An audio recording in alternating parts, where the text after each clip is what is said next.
उत्तर प्रदेश में प्रयागराज जिले के नैनी क्षेत्र में साहिब श्री गुरु नानक देव जी के प्रकाश पर्व 8 नवंबर तक उनकी शिक्षाओं का जनमानस के बीच सत्संग कर जन जागरूकता कार्यक्रम चलाया जा रहा है। इसी सिलसिले में अरैल तट पर भारतीय जनता पार्टी अल्पसंख्यक मोर्चा काशी क्षेत्र के क्षेत्रीय उपाध्यक्ष सरदार पतविंदर सिंह ने अपने सहयोगियों के साथ अरैल तट क्षेत्र में मौजूद श्रद्धालुओं को सामाजिक, प्रौद्योगिक, व्यावसायिक, ज्ञानात्मक पुस्तकों का वितरण किया। इसी अवसर पर विभिन्न जगहों में क्षेत्रीय उपाध्यक्ष सरदार पतविंदर सिंह ने अपने संबोधन में कहा कि साहिब श्री गुरु नानक देव जी हमेशा कुरीतियों, आडंबरों, रूढ़िवादी परंपराओं के दलदल से बाहर निकलने और सबका भला करने की शिक्षाएं देते हैं।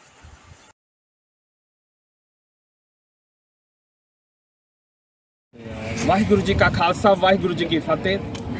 गुरु नानक देव जी का प्रकाश उत्सव है, उस पर लख लख सभी को बधाई हो। गुरु नानक देव जी की शिक्षाएं आज के लिए बहुत आवश्यक हो गई हैं। उन्होंने जो कहा था 5 प्रमुख विकारों से दूर रहना चाहिए, सत्ता से, धन से, जाति से, रूप से, सबसे दूर रह के विकृतियों से घमंड अहंकार नहीं करना चाहिए, क्योंकि ये कुदरत की देन है।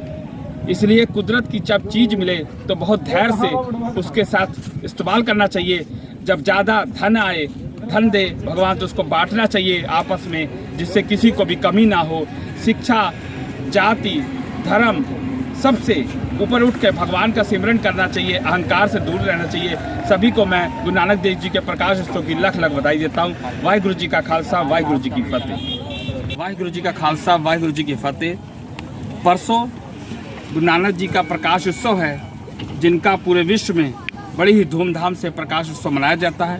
गुरु नानक देव जी ने हमेशा कुरीतियों, पाखंडों, रूढ़िवादियों, परंपराओं को से दलगत से ऊपर उठने की बात की है। सबका भला करने की उन्होंने बात कही, जो आज भी बहुत आवश्यकता है उस चीज़ की। उन्होंने दुनिया को 5 मुख्य विकारों से निकलने की बात कही, चाहे वो सत्ता का हो, धन का हो, रूप हो, जाति हो, जवानी हो, से अहंकार से बचना चाहिए। जो व्यक्ति 5 विकारों से बच जाएगा, किसी भी धर्म का, जाति, मजहब का हो, हमेशा उन्नति के मार्ग में जाएगा। गुरु नानक देव जी ने सभी धर्मों, जाति, वर्ग को हमेशा एक समाज समझने की शिक्षा दी। उनकी शिक्षाएं हर वर्ग के लिए बहुत ही उपयोगी हैं। उन्होंने अहंकारी लोगों को समझाने के लिए कहा कि जो आपको मिला है वो परमात्मा का दिया हुआ धन है, उस पर अहंकार ना करिए। जो भी आपके पास है उसको बांटिए, आसपास के जिस जरूरतमंदों को दीजिए। सबका अपना पराया सब भूल जाइए। उन्होंने हमेशा मानव की उन्नति के लिए बात की, आपसी प्रेम, करुणा, स्नेह का संदेश दिया। अहंकार नष्ट होते ही आदमी ईश्वर के नज़दीक पहुंचता है। वो आज दुनिया में जो गलत काम बढ़ रहे हैं, केवल उसका मुख्य कारण है धन की लालसा। धन की लालसा इतनी बढ़ चुकी है, कोई कहने की हद नहीं।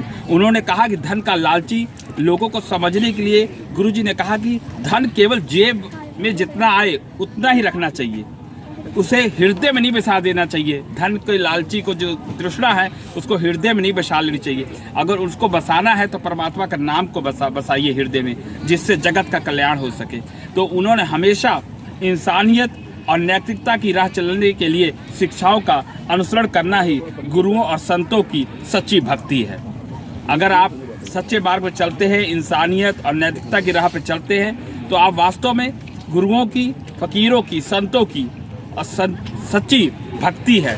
मैं सभी को एक बार पुनः गुरु नानक जयंती की लख लख बधाई देते हुए गुरु नानक देव जी की बताई हुई शिक्षाओं का अनुसरण करने का सभी को निवेदन कर रहा हूँ। और परमात्मा के चरणों में अरदास करता हूँ कि हमें भी शिक्षा दें, जिससे मैं भी सतमार्ग में चल सकूँ और दुनिया का भला हो सके। मैं सरदार पतविंदर सिंह प्रयाग तट से सभी को लख लख बधाई देता हूँ। वाहिगुरु जी का खालसा, वाहिगुरु जी की फतेह।